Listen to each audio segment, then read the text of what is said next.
Siemanko, witam Was serdecznie. Rozpoczynamy nową serię po Tajlandii. W tej serii zobaczycie dużo ciekawych odcinków, które pokażą, jak tanio spędzić wakacje w Tajlandii, jak drogo można spędzić wakacje. Pokażemy fajne miejsca, te mniej fajne. Pokażemy, jak wygląda życie lokalne i co warto zjeść w Tajlandii, jak się tutaj przyjeżdża. Do Tajlandii przylatuję od 15 lat, od 8 lat mieszkam na stałe, także troszkę poznaliśmy tą Tajlandię i jesteśmy z nią bardzo związani. Wydaliśmy naszego e-booka, który nazywa się Nasza Tajlandia. Jeśli ktoś z Was jedzie do Tajlandii, serdecznie polecam. A także sprzedajemy wycieczki na Phuket i mamy swoją agencję nieruchomości.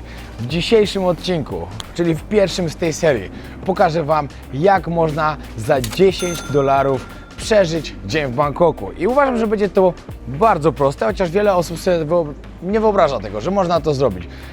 Za $10 zjem 3 albo 4 razy dziennie, dojadę z lotniska do miasta, będę poruszał się komunikacją miejską, będę spał w hostelu, a także zwiedzę parę miejsc, które po prostu są fajne do zobaczenia, a za które nie trzeba płacić. Także oglądajcie ten odcinek.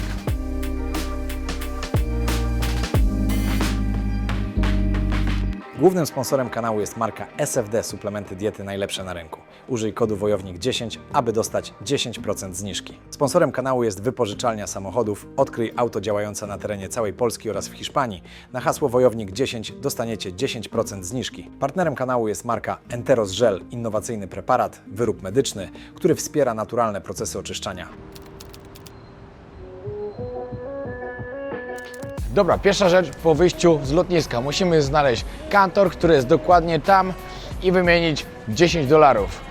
Tylko tyle musi mi starczyć na przeżycie całego fajnego dnia w Bangkoku i zrobię to. Myślę, że $10 to jest coś około 300 tajskich batów. Zaraz zresztą zobaczymy dokładnie. No, tu jest słabszy przelicznik jeszcze, także sytuacja będzie bardziej utrudniona. Dostanę jakieś 280 tajskich batów. Liczyłem coś na 330. Tak jakby było, tak jakbym tu, ale no dobra, no mniejsza z tym, dam radę.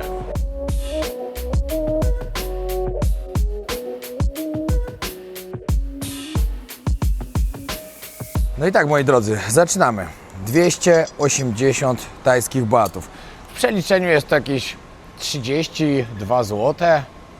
Mniej więcej, a zaraz mogę dokładnie sprawdzić. Mam tu od razu przelicznik. O, i zobaczcie, ile powinienem dostać normalnie, w normalnym bankomacie, w normalnym kantorze, no bo tutaj na lotnisku wiadomo, minimalnie jest zaniżone, ale i tak nie jest źle. Także sprawdzamy, to jest, 36 zł prawie, 35,5, 35,50, 312 powinien, czyli 30 batów dostajemy mniej tutaj, niż jest normalny taki. Czyli powiem Wam szczerze, nie będzie to teraz takie łatwe, ale to będzie fajne wyzwanie, żeby za tą kwotę przetrwać. Kolejna rzecz, którą musimy zrobić, dojechać stąd do miasta Bangkok, do centrum Bangkoku dokładnie. Są dwa główne lotniska w Bangkoku. Mamy Don Muang, na którym jesteśmy właśnie teraz, tutaj jeździ czerwona linia, albo mamy jeszcze Suvarnabhumi, czyli główne międzynarodowe lotnisko, chociaż to też jest międzynarodowe, ale tam to jest takie główne lotnisko, tam jedzie niebieska linia. Za tamtą linię płaci się 40 tajskich batów. Tutaj mam szczęście, ponieważ ta kosztuje 20. Dobra, wchodzę sobie na Booking, muszę zarezerwować coś, żeby było gdzie spać. Powiem Wam tak, dzisiaj ogólnie trafiłem sobie z taką datą, że jest chiński Nowy Rok. Także jest troszkę drożej. Myślę, że poza sezonem hostele jeszcze mogą być tańsze, ale i tak nie jest nie. Ustawiamy sobie Bangkok, dzisiejsza data, sortuj, cena od najniższej. No i możecie zobaczyć, mamy Ploy Hostel, bardzo kiepski, 4,8, ale cena to 99 tajskich batów. Są jeszcze inne, mamy tutaj za 127, za 150, za 153, ale z racji tego, że mam ograniczoną kwotę, wybiorę ten za 99 tajskich batów. 99 tajskich batów to dokładnie będzie, już przeliczamy, 11 zł za noc w hostelu w Bangkoku. 280 tajskich batów to jest dokładnie 32 zł, żebyście wiedzieli. Za tyle muszę przetrwać. Fajnie spędzić dzień w sumie, nie przetrwać. Przetrwałbym taniej, ale za tyle fajnie spędzę dzień w Bangkoku i pokażę Wam, że da się i że Tajlandia dalej potrafi być tania. Dobra, idziemy teraz na czerwoną linię SRT, Red Line. Zaraz zobaczę, ile będzie trzeba zapłacić, ale z tego co wiem, to 20 tajskich batów. No i tutaj możecie zobaczyć, czerwona linia. Ona już jeszcze kawałek dalej, ale my jesteśmy na Dong Mueang. I prawdopodobnie będę jechał do Chatuchak. Dobra, jednak mała poprawa, nie? Wysiądę sobie na Chatuchak, ale co do Chatuchak, to jest weekendowy night market, który jest największym night marketem. To jest 5000 stoisk, z tego co pamiętam. Bardzo warto w weekend odwiedzić sobie Chatuchak, a ja jednak na Bangsu wysiądę, ponieważ tu od razu będzie przesiadka.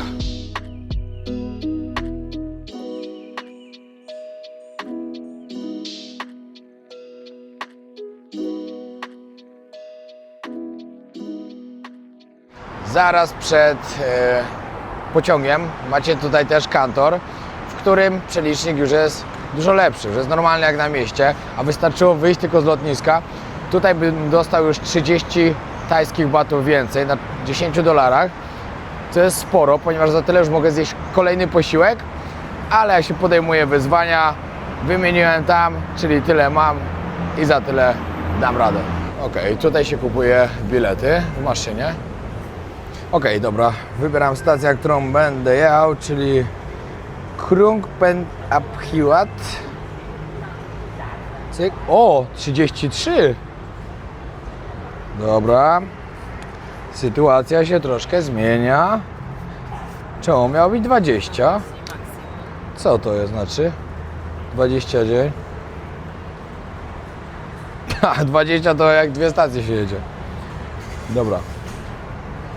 Ok, lecimy. 33 baty.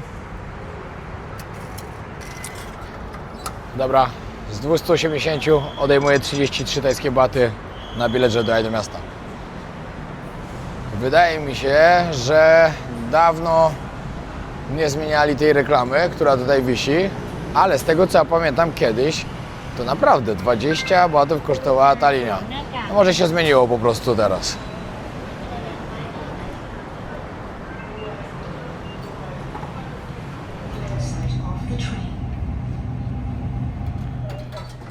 Dobra, dojechałem do centralnej stacji. W ogóle to jest dworzec centralny w Bangkoku. Jak będziecie chcieli stąd sobie gdzieś jechać, nie wiem, do Ayutthaya, do na przykład, jak to się nazywa, Chiang Mai, to właśnie stąd się jedzie. Ja kolejna misja, idę teraz na przystanek autobusowy i autobusem muszę właśnie dojechać sobie do Lumpini Park. Autobusy były kiedyś po 7 tajskich batów, czyli bardzo tanio. Zobaczymy, czy ta cena się coś nie zmieniła. O, jeszcze jedna sprawa, w ogóle będąc tutaj na dworcu, tu na pewno bardzo tanio sobie kupię jakieś śniadanie w pudełku takie. Na niektórych stacjach metra w Bangkoku po 25 tajskich batów sprzedają gotowe takie posiłki, ryż z kurczakiem, jakieś jajko. Naprawdę bardzo, bardzo dobre, bo jadłem już nieraz. Idę właśnie, może gdzieś tutaj też to znajdę. A jak nie, to już będę szukał gdzieś tam dalej w okolicach właśnie Lumpini Park. Tutaj też możecie się przesiąść na metro, na MRT. Są dwie linie główne w centrum, czyli MRT i BTS. Także byście dojechali do samego centrum. Mnie niestety nie stać na to i muszę iść na autobus. Dobra, zanim jeszcze pójdę na autobus, znalazłem tutaj numer 77. Jedzie dokładnie do Lumpini Park, będę jechał tam koło godzinki czasu. Jest bardzo dużo przystanków. To jeszcze pójdę sobie tutaj na drugą stronę, bo jest tam jakieś jedzenie. Zobaczę, może znajdę coś w miarę taniego.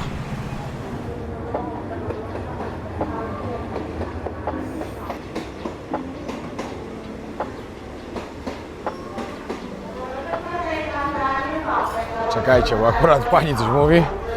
Tutaj jest lokalne, bardzo ostre. Mało komu polecam, bo że ktoś lubi ostre. Ja chciałem sobie znaleźć takie typowo spakowane, żebym mógł wziąć ze sobą. Ale akurat chyba na tej O, tutaj pani ma. Hello. How much? How much? How much? 50, okej. Dobra, tu pani miała droższe niż normalnie za 50. Wiadomo, to jest dalej dobra cena, bo to jest coś ponad 5 zł za posiłek. Ale ja muszę jeszcze bardziej oszczędzić. O, tutaj pani ma zupkę. No, nie udało się tutaj niestety nic zjeść.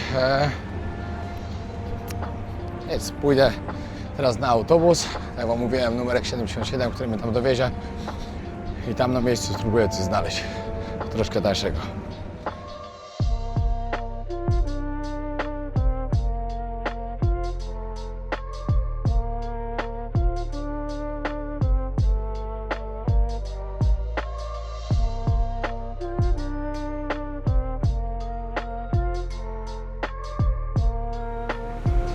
Patrzcie, to jest to drewniane podłogi.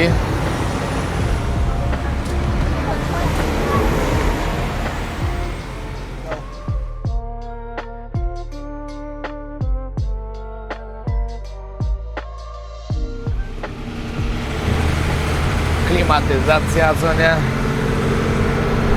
Tak to wygląda. Najtańszy środek transportu w Bangkoku, czyli lokalny autobus. Pan kasuje za bilety. Ok, thank you. 8 tajskich batów. Thank you. Czyli podrożało, było po 7. No i wysiadał z autobusu i dalej z buta. Okay, całkiem przypadkiem znalazłem lokalny markecik. Nigdy na nim nie byłem wcześniej. Zobaczę, może tutaj znajdę jakieś jedzonko. O, tu pani ma za 60. O, myślę, że tutaj nie będzie problemu coś ciekawego znaleźć, a jak nie, to sobie pójdę po prostu do 7-Eleven i w 7-Eleven coś kupię. To jest dużo tajskiego jedzenia, czyli to jest totalnie taki lokalny markecik. Bo tutaj właśnie te wszystkie rzeczy, to aż normalnie teraz jak mówię, to mnie pali od tego chili, ile w tym jest.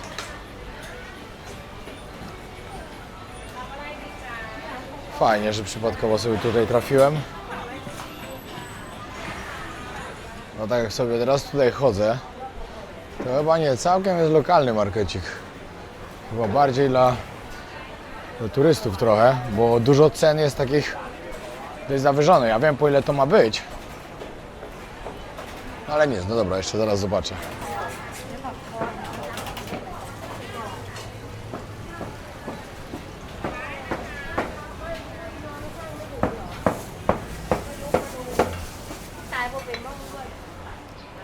Rybki. Góroczo pachnie. Dobra, tutaj ten targ to jest taki właśnie chyba bardziej jakoś dla turystów, co też przyjeżdżają. Lokalnie oczywiście też, ale ceny nie są tak niskie, jakie ja dzisiaj szukam. Żeby wam udowodnić, że naprawdę może być tanio w Bangkoku. Tutaj można było sobie zjeść za mniej więcej 60 tajskich bahtów, czyli 6 zł. Za taki posiłek, już taki dość dobry, dość spory. Ale ja wiem, że można jeszcze taniej. Ok, idę do 7-Eleven. Kupię sobie kawę. Kawa powinna kosztować około 20 do 25 tajskich bahtów. Aha, tutaj są te... Dobra, tu są minimalnie droższe. Kawa kosztuje 30. Dobra, to jest dalej ok. Ok, muszę znaleźć coś jeszcze, żeby sobie przekąsić. Tutaj możecie zobaczyć, macie na przykład 29 tajskich bahtów, tościk, bardzo polecam. Mój ulubiony zdecydowanie to jest hawajski, którego tutaj niestety nie ma. Ale ser szynka oczywiście petarda. Musicie patrzeć, żeby brać normalnym chlebiem, a nie w takim, jak to powiedzieć, w cieście francuskim.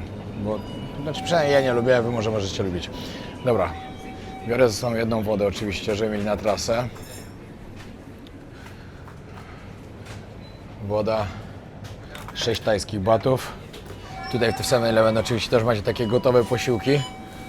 I ja sobie wezmę taki... Tutaj są bardzo różne i powiem wam, że one są naprawdę bardzo dobre. Ale jak macie kupić sobie tutaj za 50 bahtów też taki posiłek, no to nieraz lepiej wziąć po prostu sobie znaleźć street food, chyba że nie macie okazji. Patrzcie, całkiem spory makaron z mięskiem za 40 tajskich bahtów, a ja akurat sobie wolę wziąć za 30 tego kurczaka z czosnkiem i ryżem.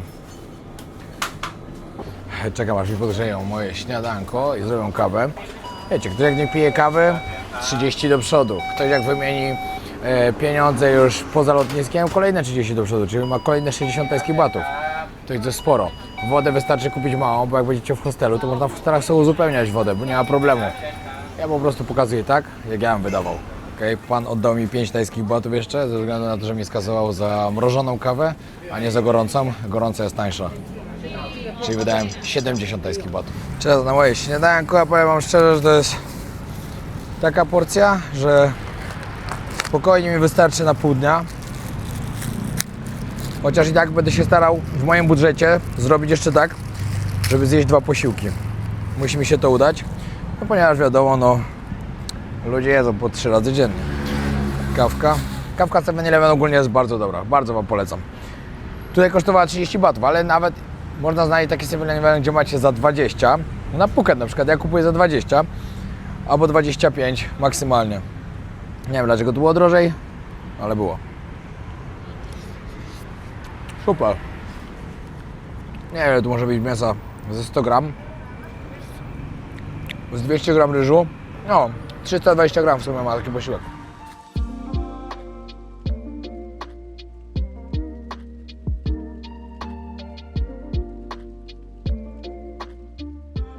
No i kolejna część dzisiejszego dnia, co wam oczywiście polecam zrobić rano, jak przyjdziecie. Ja ze względu na to, że przyleciałem rano, nie mogłem tutaj dojść o tej godzinie, o której bym chciał, żeby sobie poćwiczyć. Jestem dopiero teraz. W parku Lumpini bardzo dużo osób rano biega na przykład. Bardzo dużo osób trenuje jakiś tai chi, widziałem już. Są tutaj też 2 siłownie. Jedna, która jest nowa, którą właśnie teraz zobaczyłem i wam pokażę. A druga jest taki old school, ale takie naprawdę old school. Ale to tam dalej muszę ją poszukać dopiero. Możecie zobaczyć tutaj. Chłopaki ćwiczą. I można całkowicie za darmo sobie poćwiczyć. Zobaczcie, jaki mini waran. O, uciekł. No, a bardzo dużo ludzi można zobaczyć. To znaczy, że są tu barany wielkiego, już tam widzę jednego.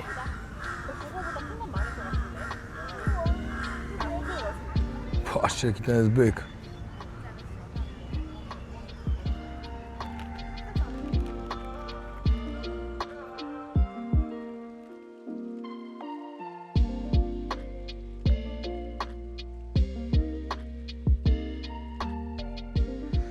Park Lumpini z tego słynie, że nie, że można sobie to tutaj fajnie przyjść, pospacerować.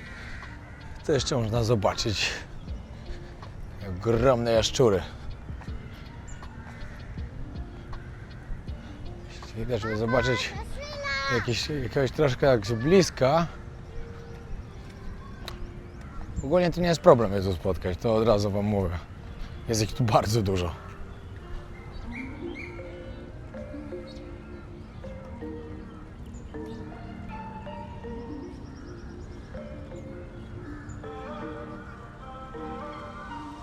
O, tutaj kolejny kawałeczek dalej, jeszcze jeden.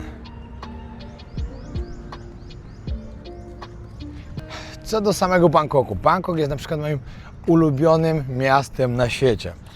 Miastem, które zawsze ma coś do zaproponowania. Miastem, w którym nigdy nie da się nudzić. Miastem, które ma od pięknych wieżowców, takiego totalnego przepychu, ponieważ jest to bardzo bogate miasto też, do slumsów, do biedy, która tutaj jest dość wszechobecna, ale mimo tego, że ludzie są biedni, to i tak są uśmiechnięci i tak starają się dobrze żyć i cieszyć tym życiem.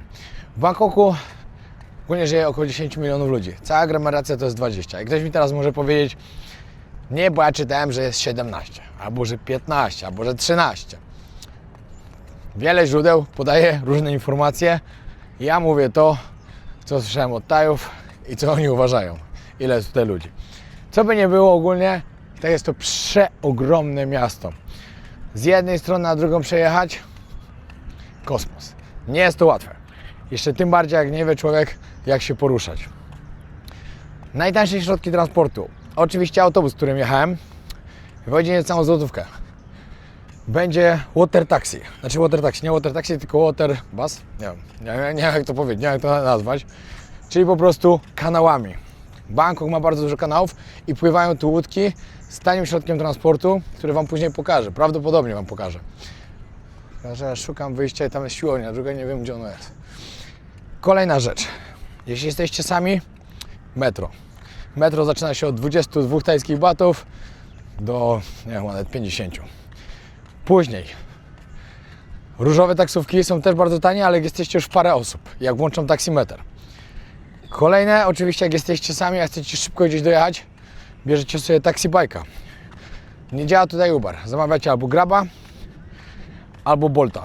Oczywiście najdroższym środkiem transportu są tuk-tuki, ale jak się jest w Bangkoku, szczególnie na wakacjach, bardzo warto tuk-tukiem się przejechać. Ja bardzo polecam, ponieważ jest to fajna zabawa. Ja osobiście najbardziej lubię jeździć wieczorem, bo w ciągu dnia są straszne korki i nie opłaca się tuk-tukami w ciągu dnia jeździć. Wieczorami też są korki, ale nie aż takie duże jak w dzień. No i żebyście wiedzieli, co do taksówek, bo ktoś sobie pomyśli, że pewnie Bolt i Grab są najtańsze. Wcale nie.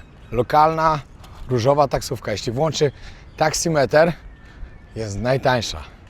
Ale w większości przypadków, jak są turyści, oni nie chcą ich włączać. Także o tym musicie wiedzieć, żeby zawsze się upomnieć, że musi być taksimetr włączony.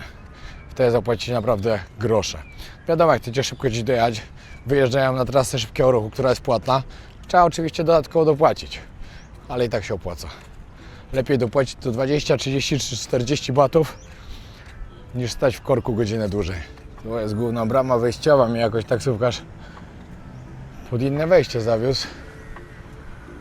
No i tutaj najładniej oczywiście też ten park wygląda.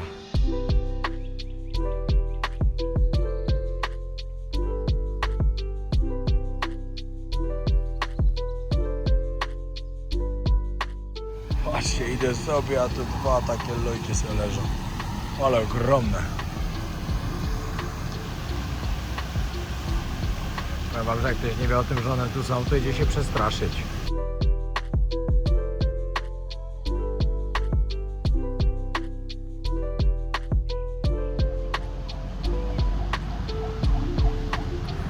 W Bangkoku dużo się chodzi, jak się tu mieszka. Właśnie jest dopiero przed 12, a ja już limit kroków na dzisiaj zrobiłem. Ale tak jest. Jak się ma ograniczony budżet, no to dużo się przemieszcza właśnie. Ale moim zdaniem to też jest najlepsze zwiedzanie. Im więcej się chodzi, tym lepiej. Wiadomo, nie wszędzie się da, ale gdzie się da, to warto iść. Centra handlowe w Bangkoku są naprawdę, szczególnie teraz w tej porze, mocno oblegane przez ludzi w ciągu dnia. No bo jakby nie patrzeć, tutaj jest super chłodno. Na zewnątrz dzisiaj nie wiem, no może być, ale myślę, że z 37, 38 będzie na pewno, a dopiero najcieplejszy okres się zbliża.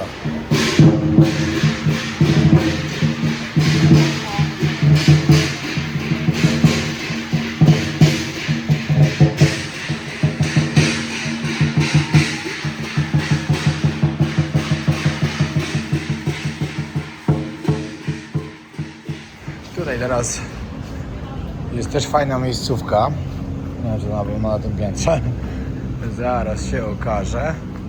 Aha, no nie na tym piętrze. Aha, to do góry się będzie. Jest taki park trudny, ale już chcę też sobie zobaczyć właśnie z góry. Cały Lumpini Park. Tutaj dostałem polecajkę, że właśnie warto sobie przyjść naprzeciwko tego parku. Tylko muszę wyjść jeszcze wyżej. Fajnie to tu jest zrobione. A w ogóle to później wam też powiem, na który rooftop można iść, żeby wieczorem sobie zobaczyć ładnie cały Bangkok z góry. No może nie cały, ale dużą część Bangkoku z góry. Jak stąd się wychodzi teraz? Bo jest taki jeden, gdzie możecie powiedzieć, że idziecie na drinka, nie całkiem go kupić, walnąć sobie fotę, popatrzeć i schodzić. Tak, idę teraz spróbować znaleźć ten wodny tramwaj. Muszę do niego stąd 30 minut mniej więcej iść, ale to spoko. Nie mam problemu, później się chcę nim przepłynąć właśnie w stronę hostelu, w którym się zatrzymałem. Hostel za 99 tajskich batów. Warunki zobaczycie na miejscu.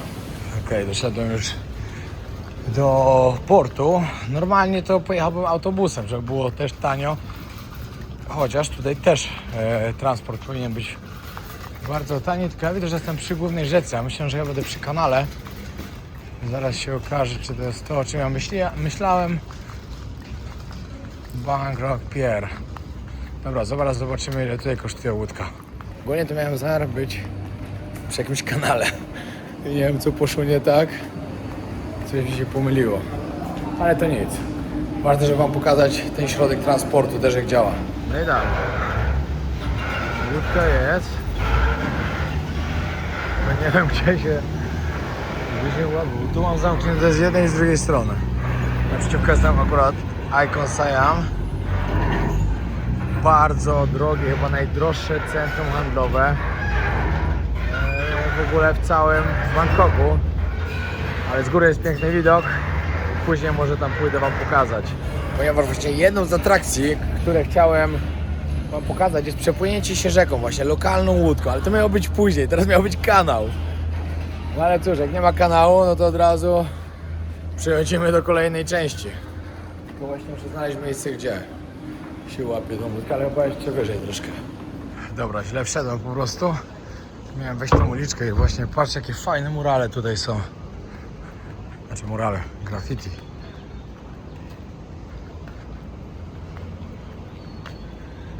No niektórzy to mają talent, trzeba przyznać. Dobra, jeszcze dalej byłem się. Musiałem znowu wyjść, ale patrzcie, jakie ładne. Jest takie wydrapane w ścianie. To trzeba mieć w ogóle talent. Ja mam talent, ale się nie chwalę. Ale akurat nie do tego. Dobra. To jest ta ulica Sipaya Pier. Chyba. Mam nadzieję, że to tu.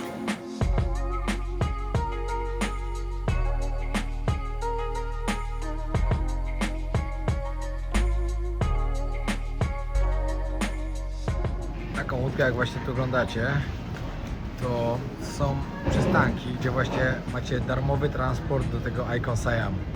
Czyli można się tą łódką przepłynąć totalnie za darmo.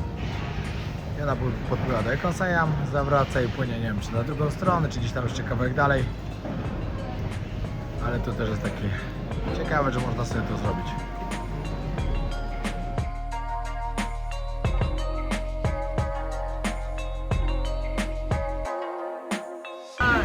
Okej, płynie Express Boat.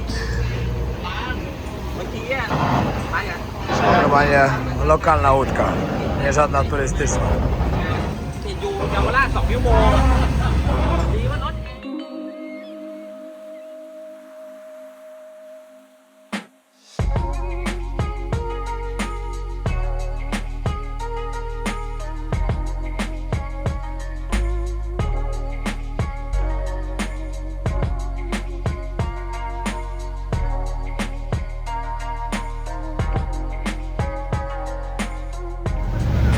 Za parę batów macie darmowy rejs po rzece. Normalnie za rejs na przykład wieczorny, który jest z kolacją, płacicie 2000 batów. Za normalny dzienny pewnie około 1000. A tutaj za to, żeby sobie zobaczyć na przykład Wadarun z rzeki, parę batów.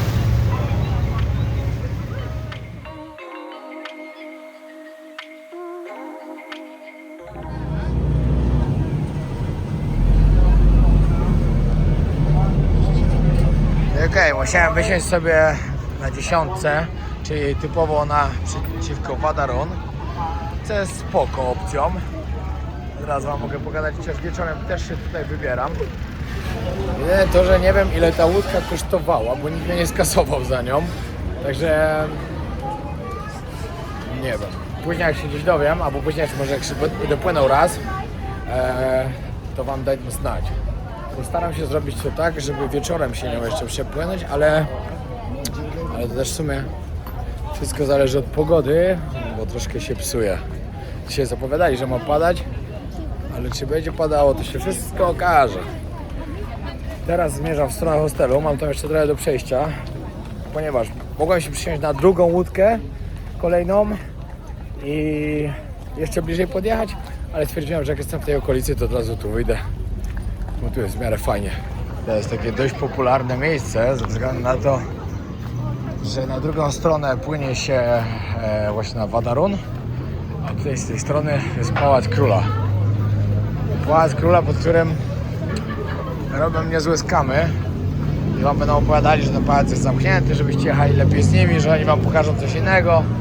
No i będą wam opowiadali takie bajki i że za 50 batów was zawiozą w lepsze miejsce, gdzie jest otwarte. Także nigdy tego nie słuchajcie, nigdy.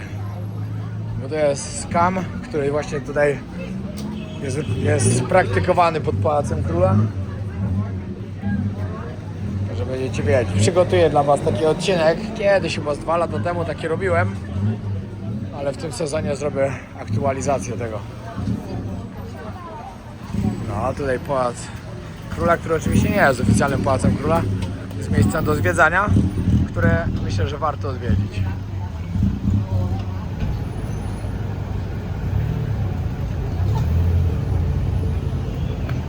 Okej, dobra, przyszedłem. Tutaj jest hostel, w którym się zatrzymałem. Ploy Hostel się nazywa. Myślałem, że to właśnie sami Hindusi będą, się okaże. Okej, pan idzie mi pokazać mój pokój. Widzę, że w jakimś innym tym mam. Tam powiedział, że nie ma miejsca, że muszę tu z nim przyjść. Okej, Wi-Fi, okej, one, two, okej. Shower room? Tutaj jest prysznic, one second. Takie łazienki. Prysznic.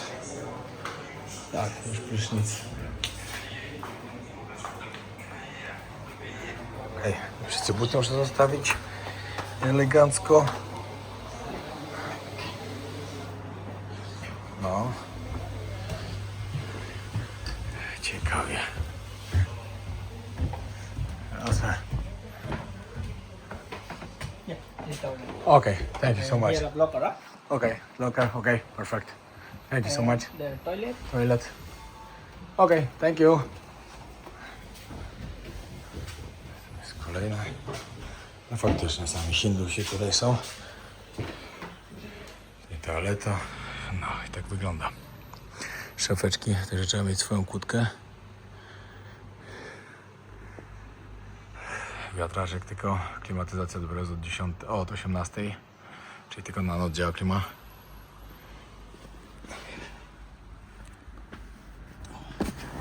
O.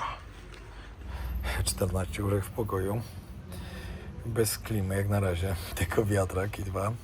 No powiem wam, że przy tych upałach w Bangkoku, które są, to jest gorąco. Zresztą widać po mojej twarzy, jak jestem spocony. No. Ciekawe to musi być w nocy. Jest full. Z tego co mi mówili w recepcji, że akurat ja zająłem ostatnie łóżko. No to będzie wesoło. No, z racji tego, że miałem zamiar się kimnąć, ale jest tak gorąco, że nie ma szans. Biorę plecak, bo nawet go nie mogę schować. Pamiętajcie, jak wybieracie hostela, to jest ważne. Zaraz wam powiem fajne parę rzeczy, które musicie wiedzieć. Przede wszystkim, jak są takie małe szafki w hostelu, plecaka nie schowacie. Trzeba patrzeć na to, jakie macie szafki w pokoju. Czy są takie, żebyście mogli schować plecak. Szafki metalowe lub szafki pod łóżkiem. Kolejna sprawa. Nie wybierajcie hosteli, gdzie w pokoju jest więcej niż 6, 8 łóżek to jest takie maksimum, ale 6 jest najlepsze. Dodatkowo, jak wybieracie hostel, zawsze pamiętajcie o tym, żeby było gniazdko, była lampka, była szafka, to już mówiłem, a jak musicie mieć kłódkę do szafki, to jest też bardzo ważne. Musicie mieć stopery i klapki na oczy, bo są pokoje, w których jest jasno po prostu. W tym by było na pewno, znaczy będzie, ale ja mam klapki na oczy i stopery. I kolejna ważna sprawa, która daje wam najwięcej spokoju i prywatności, to jest zasłonka. Łóżko powinno być zasłaniane, żebyście mogli być w swoim prywatnym łóżku, że nikt wam nie zaglądał do środka. I jak spełnicie te parę rzeczy, to jest naprawdę ok. Z takich kolejnych rzeczy, które są też ważne, ale może już nie tak ważne jak rzeczy, które wam wymieniłem teraz w pokoju, to jest przede wszystkim to, żebyście zobaczyli na komentarze, jak wyglądają łazienki, jak jest czysto. Tutaj są prysznice, ok, jest lustro, jest się umyć, no ale co do ich czystości, to na pewno można mieć wiele zażaleń. miejsce do zjedzenia, kuchnia, no to widzicie, w bardzo opłakanym stanie. No takiej słabej to w sumie nigdzie chyba nie widziałem, poza Indiami. No ale to jest w sumie tak jakbym mówił w Indiach. Jest plazma, ale rozbita. Klimatyzacja nie działa. Grzyb na ścianie na górze. Kolejna opcja przy wyborze miejsca. Pamiętajcie, żeby szukać w miarę, znaczy jeśli nie macie jakoś wiadomo pieniędzy, żeby było w miarę miejsc, gdzie możecie sobie dojść, żeby była fajna w miarę lokalizacja. Jeśli jest to Bangkok, jeśli jesteście imprezowi, polecam okolicy Khao San. Stąd na Khao San mam niedaleko. Patrzyłem, to jest naprawdę ok. Wieczorem się tam na pewno przejdę też. Kolejna sprawa, czekajcie, muszę sobie przejść. W hostelu nie ma wody do uzupełnienia, ale jest taka maszyna przed hostelem. Płaci się 1 bata za każdy litr. Także jest praktycznie za darmo. No, lokalizacja najważniejsza. W Bangkoku albo okolice Khao San, albo okolice centrum. Z tych dwóch miejsc wszędzie dojedziecie. Albo po prostu jak będziecie tutaj, to już nie musicie daleko nigdzie dojeżdżać. Wszędzie można iść z buta. W centrum tak samo. Pamiętajcie, musi być niebieska taka. 1 bat wrzucony. Czekajcie, muszę trafić palcem. Szybciutko się uzupełnia.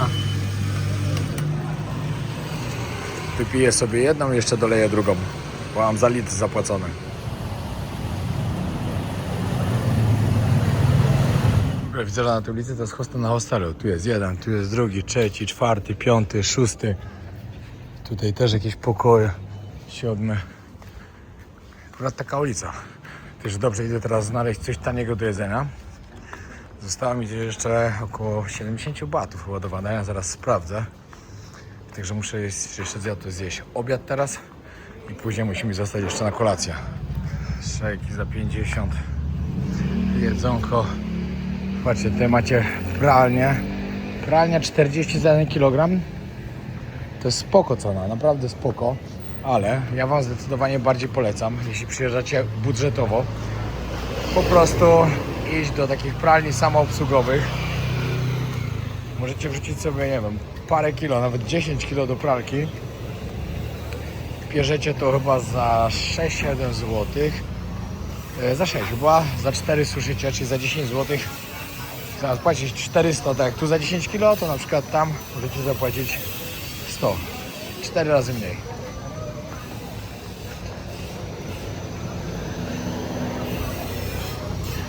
Ciekawe, no nigdy nie byłem na tej ulicy. Fajnie, że coś nowego odkryłem. Kolejny jakiś backpackers.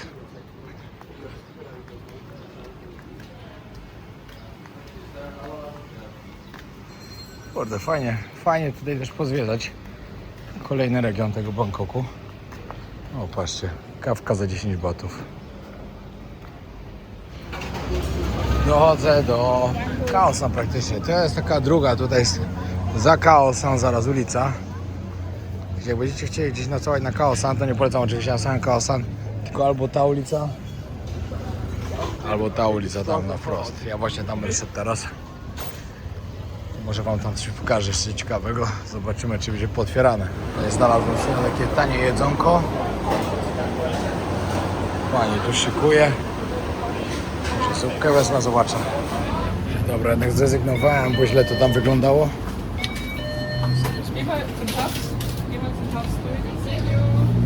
No i jestem w sklepie tam, gdzie zawsze. Mam jeszcze 70 batów dzisiaj na wydanie, na obiad i kolację, także mogę sobie teraz wziąć coś za 40 i 30 mi zostanie na kolację. Pork fry rice 39, czyli 31 jeszcze zostanie, 1 dałem na wodę, zostaje mi 30. No i tak, trzeba spróbować, co to za ciekawe danie jest. No. Ryż z wieprzowinką. Wow.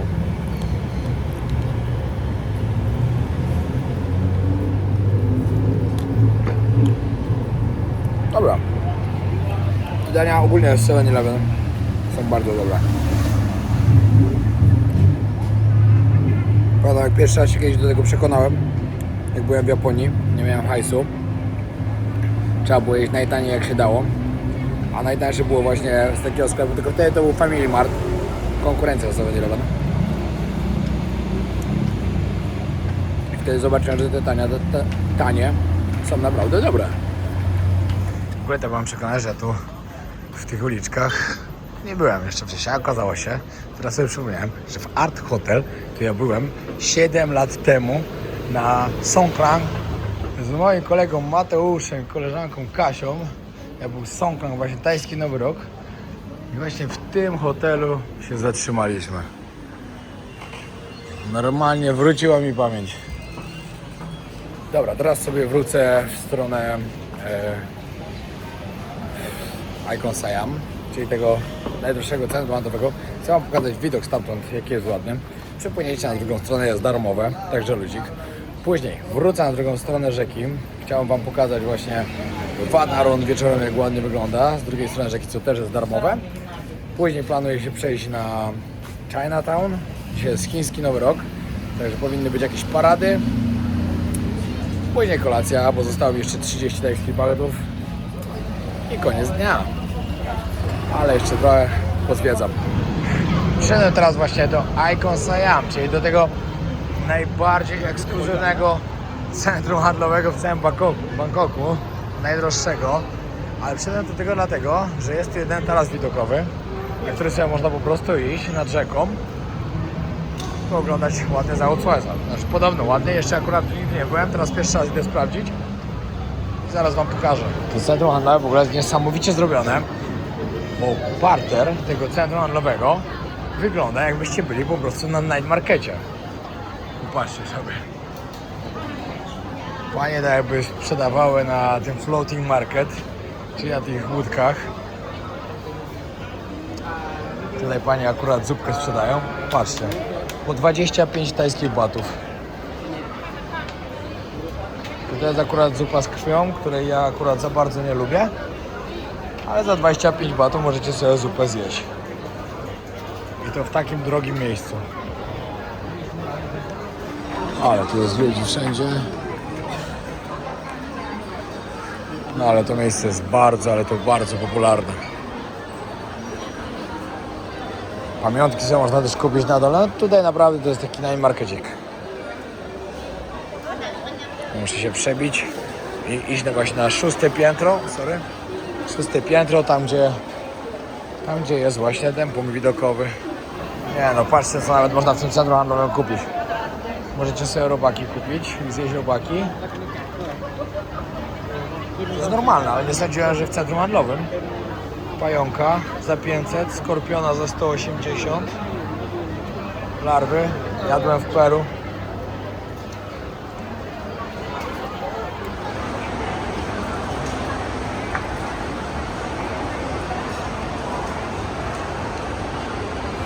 Na 6. piętro trzeba wjechać, a na przykład jestem trochę odklejony i zjadę schodami już 6 pięter w górę. Nie wiedziałem, gdzie jest winda. Jest na pewno, na 100%. I to pewnie jest 10 wind. Tego ja nie znalazłem.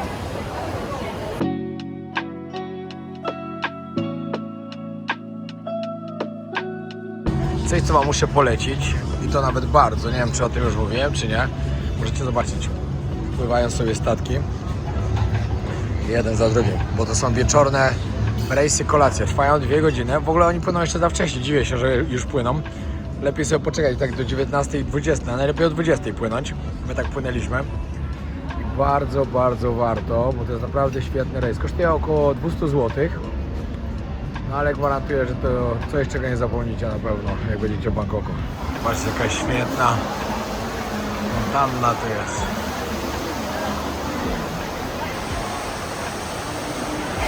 W środku centrum handlowego.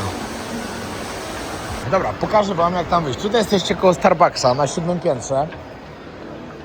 I tutaj elegancko wychodzi się na darmowy punkcik widokowy na Palai Taras.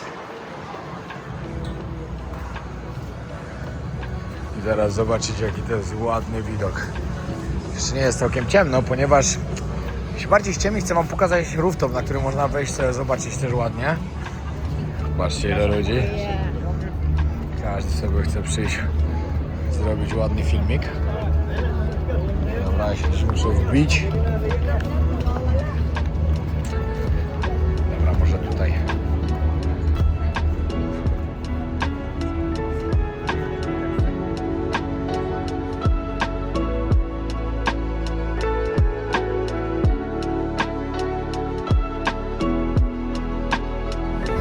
No i taki ładny punkcik widokowy tutaj jest jeden. A na drugi zabiorę Was troszkę później, ponieważ jeszcze mam parę miejsc do objechania po drodze.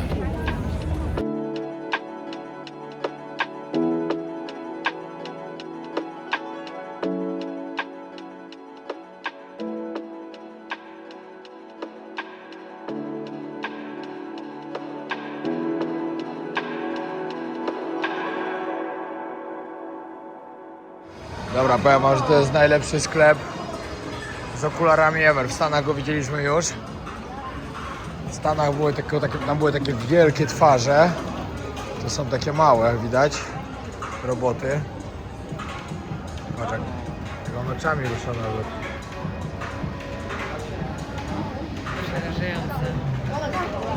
Boiście się, sklep z okularami. Tak przyciąga ludzi. To jest właśnie marketing. Nie no, to jest grube teraz. Właśnie tego psa. Co oni to zrobili? Ale mistrzowie.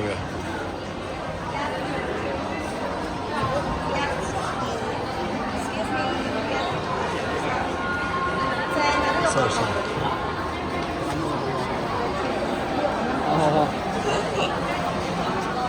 Jak sobie śpi. Dobra, trzeba stąd się zawijać.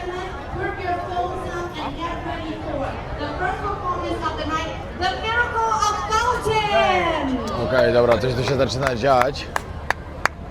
Pani powiedziała, podnieście swoje telefony, bo zaczyna się show.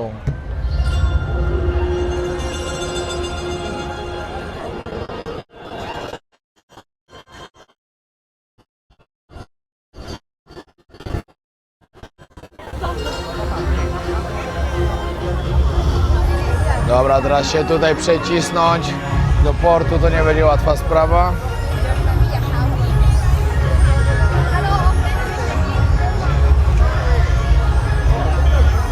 Z jednej strony na drugą możecie sobie całkowicie za darmo przejechać. Przepłynąć, przepłynąć.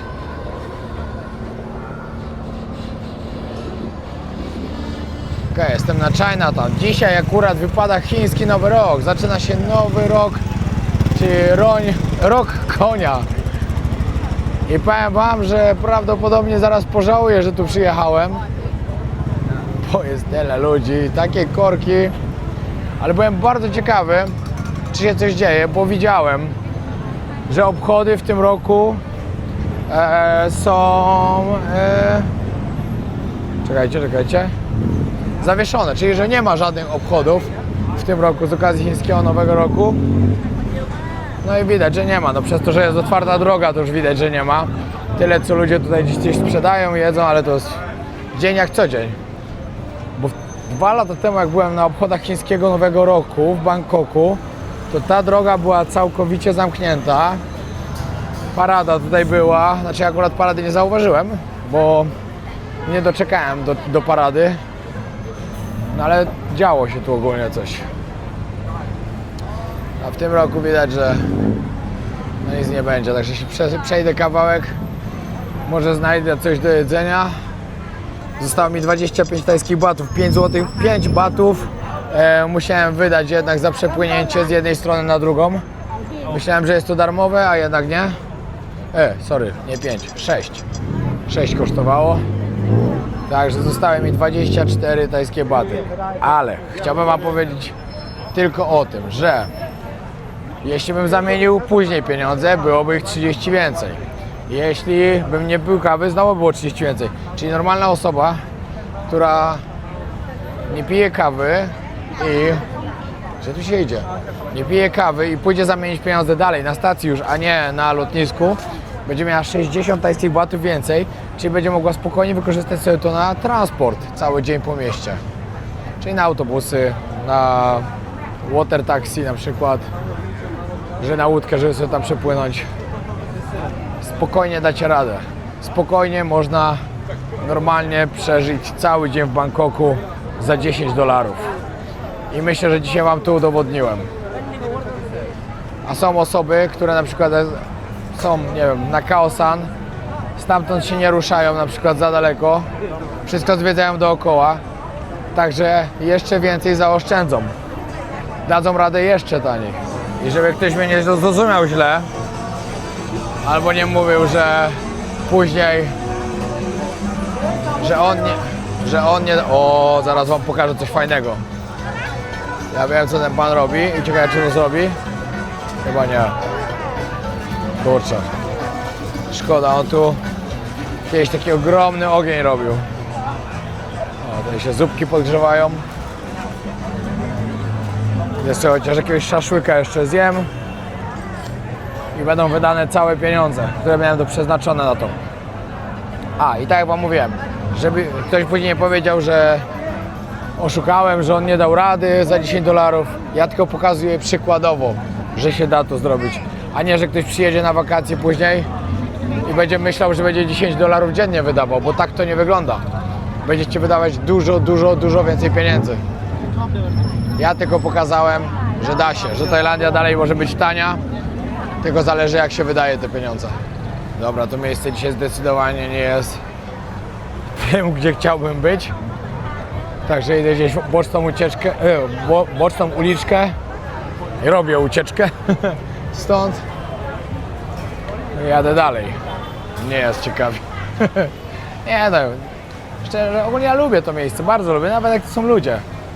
To lubię, ale dzisiaj jestem od rana na nogach, nagrywam cały czas i jeszcze mam trochę do nagrania, także dlatego się trzeba stąd zmywać dalej. Okej, przyszedłem na Khao San ze względu na to, że niedaleko tutaj mam hotel. Przejdę się zobaczyć co i jak. Khao San to jest po prostu najtańsza imprezowa ulica w Bangkoku, najtańsza z tych wszystkich, które są.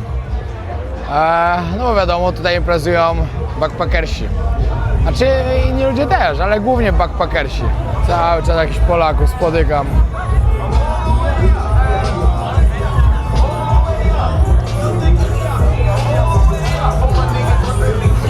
Strasznie spokojnie dzisiaj na tym Khao San, ale może też dlatego, że dopiero jest 20. Może też właśnie tak. No i godzina 20.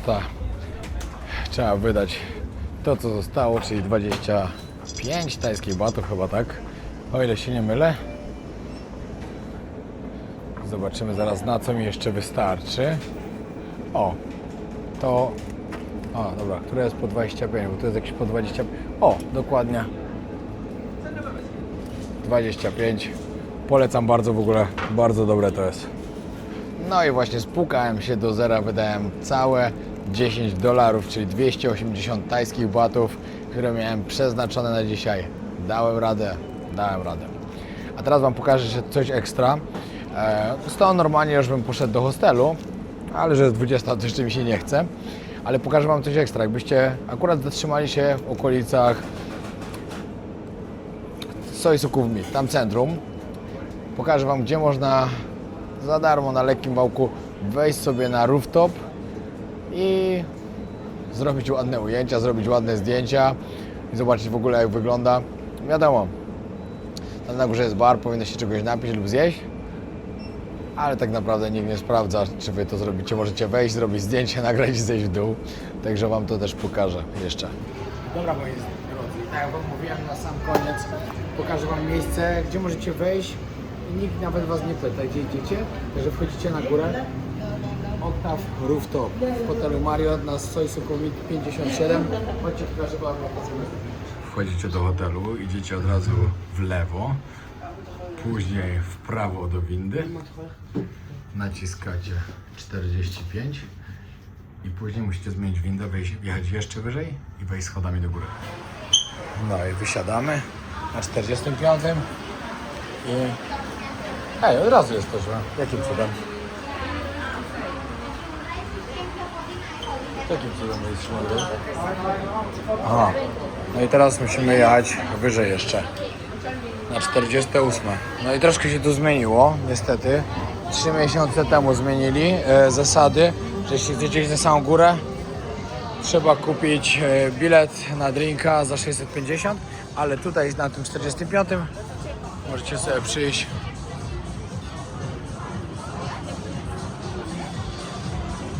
Tak, tutaj możecie sobie przyjść i zrobić zdjęcie, albo zjeść do restauracji, no ale to wiadomo, zjeść do restauracji to już kosztuje. Ale tutaj nie sprawdzają, dopiero jeśli chcecie iść jeszcze wyżej, to tam wyżej się płaci już. Już się tutaj zmieniło, pokażę Wam od razu dla osób zainteresowanych. Albo butelka koronki, albo czegoś za 600 batów, albo drink za 650. Trzeba mieć 20 lat. Uwielbiam to miejsce, tylko wcześniej można było sobie do tego po prostu wejść. Teraz niestety się już nie da. Ale i tak, jeśli będziecie się wybierać do Bangkoku, bardzo warto tutaj przyjść. Naprzeciwko jest Tichuca, też taki bardzo znany rooftop.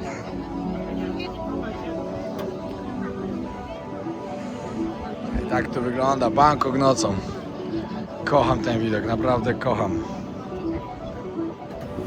No i dobra, na sam koniec chciałem troszkę Wam pomóc pokazać fajne miejsce. No niestety pozmieniały się zasady, ale i tak, jeśli ktoś w ogóle przyjeżdża tutaj do Bangkoku i chce na jakiś fajny rooftop iść, to myślę, że warto. Naprawdę warto odwiedzić Octave Rooftop. Dzięki wielkie, że oglądajcie, trzymajcie się, pozdrawiam serdecznie. To koniec pierwszego odcinka z nowej serii.